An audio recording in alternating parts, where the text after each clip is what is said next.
Hello students, today we will read lesson 3 of It's Weapon, The Selfish Giant, Swarthi Rakshas. The giant's garden was beautiful and children loved to play in it. Giant का garden बड़ा सुंदर था और बच्चे उसमें खेलना पसंद करते थे. The giant who was selfish built a high wall round his lovely garden. Giant जो कि बड़ा स्वार्थी था, उसने अपने सुंदर गार्डन के चारों ओर ऊंची ऊंची दीवार बनवा दी. Children did not enter the garden there after. उसके बाद बच्चे गार्डन में प्रवेश नहीं कर सकते थे, एंटर नहीं कर सकते थे. Not did spring and summer till the giant experienced a change of heart. जब तक जायंट के हार्ट में चेंज नहीं आया, बच्चों के प्रति उसके मन में प्यार नहीं आया, तब तक उसके ब्यूटीफुल गार्डन में बसंत ऋतु और ग्रीष्म ऋतु नहीं आई. Every afternoon as they were coming from school the children used to go and play in the giant's garden. प्रतिदिन स्कूल से वापस आते हुए बच्चे जायंट के गार्डन में खेला करते थे. It was a large lovely garden. यह एक बहुत बड़ा सुंदर गार्डन था विद सॉफ्ट ग्रीन ग्रास, जिसमें हरी भरी सॉफ्ट ग्रास लगी हुई थी. Here and there over the grass, और घास में बीच बीच में स्टूड ब्यूटीफुल फ्लावर्स, सुंदर सुंदर फूल थे, लाइक स्टार्स, जैसे कि स्टार्स हों. And there were 12 peach trees, और उसमें 12 आड़ू के वृक्ष थे. आड़ू एक फ्रूट होता है. That in the spring time broke out into delicate blossoms of pink and pearl, जिस पर कि स्प्रिंग सीजन में बड़े सॉफ्ट सुंदर सुंदर छोटे पिंक कलर के फूल और मोती वाले कलर के फूल आ जाते हैं. And in the autumn bore rich fruit, और पतझड़ ऋतु में उस पर बड़ा फ्रूट आ जाता है. The birds set on the trees and sang so sweetly that the children used to stop their games in order to listen to them. पक्षी वृक्षों पर इतना सुंदर गाते थे कि बच्चे अपने गेम्स बंद करके, खेलना बंद करके उनकी सुंदर सुंदर आवाज़ों को सुनते थे. How happy we are here, हम यहाँ कितने खुश हैं. They cried to each other, वे एक दूसरे से कहते थे. One day the giant came back, एक दिन जायंट वापस आ गया. He had been to visit his friend the Cornish ogre. वह अपने मित्र कॉर्निश ऑगर को मिलने गया हुआ था. He had stayed with him for 7 years. वह 7 वर्ष तक उसके पास रहा. देन ही अराइव्ड, जब वह पहुंचा, ही saw the children playing in the garden. तो उसने क्या देखा कि उसके गार्डन में बच्चे खेल रहे थे. What are you doing here? तुम यहाँ क्या कर रहे हो? He cried in a very gruff voice. वह एक बड़ी rough voice में बोला. And the children ran away, और बच्चे भाग गए.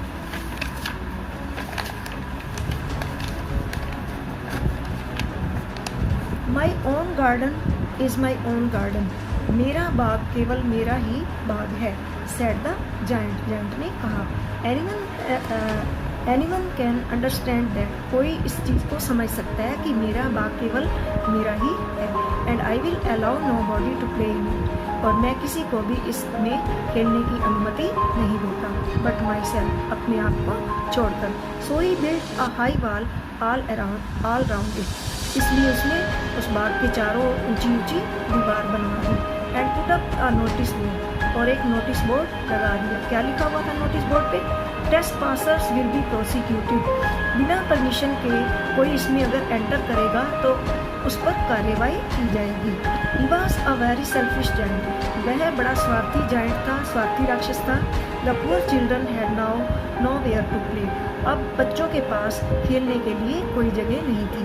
दे tried to play on the road. उन्होंने रोड पर खेलने की कोशिश की.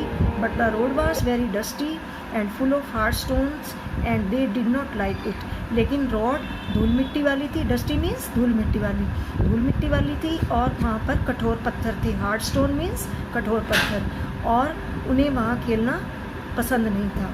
दे used to wander round the high wall, वे दीवार के चारों ओर घूमते रहते थे। When their lessons were over, जब उन्हें स्कूल से छुट्टी होती थी तो। And talk about the beautiful garden inside, और अंदर के ब्यूटीफुल गार्डन के बारे में बात करते थे। मीन्स दीवार के अंदर जो ब्यूटीफुल गार्डन था उसके बारे में बातें करते थे। How happy we were there, हम वहाँ कितने खुश थे। They said to each other, वे एक दूसरे से कहते थे। देन द स्प्रिंग केम, तब बसंत का मौसम आया। And all over the country there were little blossoms and little birds, और बाकी सब जगह छोटे छोटे फूल और छोटे छोटे पक्षी आ गए। Only in the garden of the selfish giant was still winter, केवल उस स्वार्थी जायंट के बाग में अभी भी विंटर सीजन था, मीन्स सर्दी का मौसम था। The birds did not care to sing in it, पक्षी उसमें गाना नहीं चाहते थे। क्यों नहीं गाना चाहते थे? As there were no children, क्योंकि वहाँ बाग में बच्चे नहीं थे, इसलिए पक्षी भी वहाँ गाना पसंद नहीं करते थे। And the trees forgot to blossom, और पक्षी फूल खिलाना, ट्रीज मीन्स वृक्ष जो थे वो फूल खिलाना भूल गए। फॉरगॉट मीन्स भूल गए।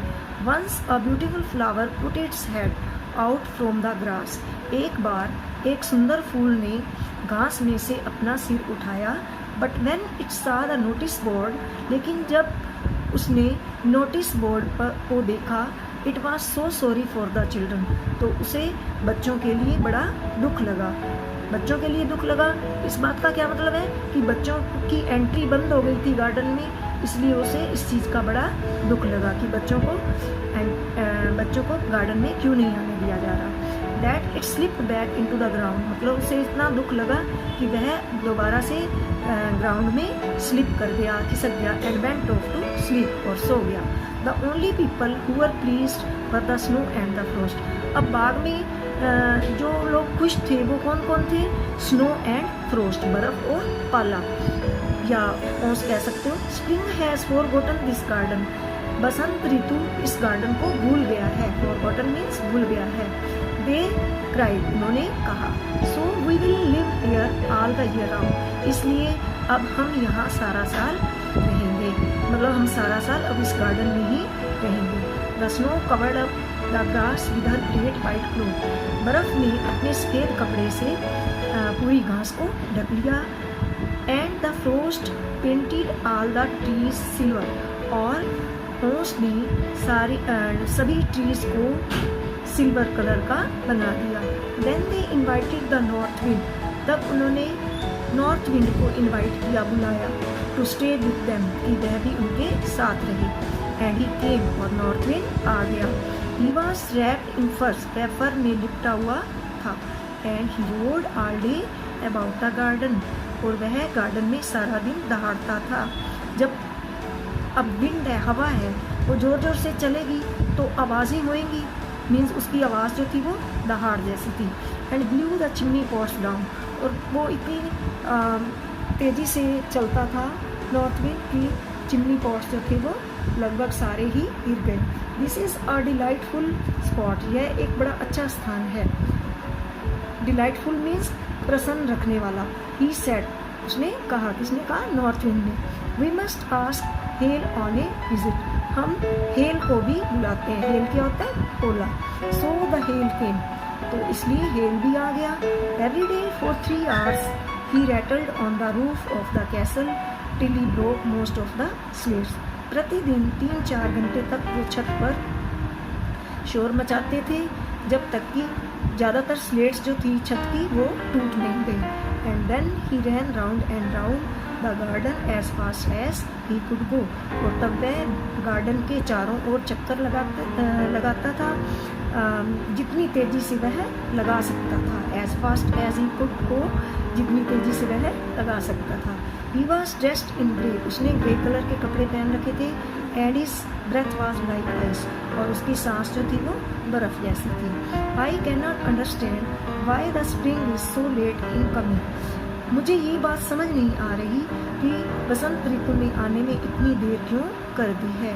Said the selfish giant, selfish giant ने अपने आप से कहा। As he sat at the window and looked out at his coat. जैसे ही उस विंडो पर बैठा और उसने बाहर ठंड को देखा तो उसने अपने आप से ये कहा कि स्प्रिंग सीजन में आने में इतनी देर क्यों कर दिया, मुझे इस बात की समझ नहीं आ रही। I hope there will be a change in the weather.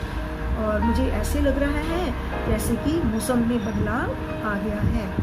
But the spring never came, लेकिन बसंत ऋतु कभी नहीं आया, नॉर द समर, और न ही ग्रीष्म ऋतु आया।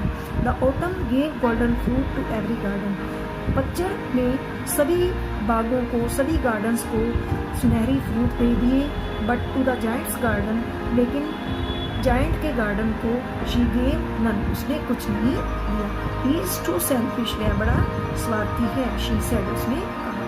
सो it was always winter there, इसलिए वहाँ हमेशा विंटर ही रहा, मीन सर्दी का मौसम ही रहा। And the north wind and the hail, और वहाँ नॉर्थ विंड रही और हेल रहा। एंड द फ्रोस्ट, और frost. And the snow danced about through the trees, इन सब ने मिलकर डांस करते थे ट्रीज के बीचों बीच। मीन्स वहाँ हमेशा winter, north wind, hello, Frost, snow, ये सब मिलकर वृक्षों के बीचों बीच डांस करते थे, नाचते थे। वन मॉर्निंग, एक प्रातः, the giant was lying awake in bed when he heard some lovely music, giant अपने बेड पर लेटा हुआ था जब उसने बहुत सुंदर संगीत सुना, म्यूजिक सुना। It sounded so sweet to his ears, यह संगीत उसके कानों को इतना मधुर लगा, that he thought it must be the king's musicians, कि उसने सोचा कि यह राजा का संगीतकार यहाँ से गुजर रहा होगा। पासिंग बाय मतलब यहाँ पास से गुजर रहा होगा। It was really only a little Lynette singing outside his window, यह केवल उसकी खिड़की के बाहर एक छोटे से लिनेट पक्षी के गाने की आवाज़ थी। But it was so long since he had heard a bird singing in his garden that it seemed to him to be the most beautiful music in the world, लेकिन उसने क्योंकि बहुत समय के बाद एक पक्षी के गाने की आवाज़ अपने गार्डन में सुनी थी, इसलिए उसे ऐसा लगा कि यह संसार का सबसे मधुर संगीत था। Then the hail stopped dancing over his head, तब उसके हेड से हेल ने डांस करना स्टॉप कर दिया, रोक दिया। And the north wind ceased roaring, और नॉर्थ विंड ने दहाड़ना बंद कर दिया। And a delicious perfume came to him through the open casement, और खुली खिड़की से उसे सुगंध आई, अंदर उसके रूम में सुगंध आई। I believe the spring has come at last, ऐसा लगता है जैसे कि एट लास्ट, आखिरकार बसंत का मौसम आ गया है। सेड द जायंट, जायंट ने कहा। And he jumped out of bed and looked out, वह अपने बिस्तर पर से कूदकर उठा और उसने बाहर देखा। So students, this is about first part of this chapter, the selfish giant. In our next lecture, we will read its second part. So today's lecture is over. Thanks for watching.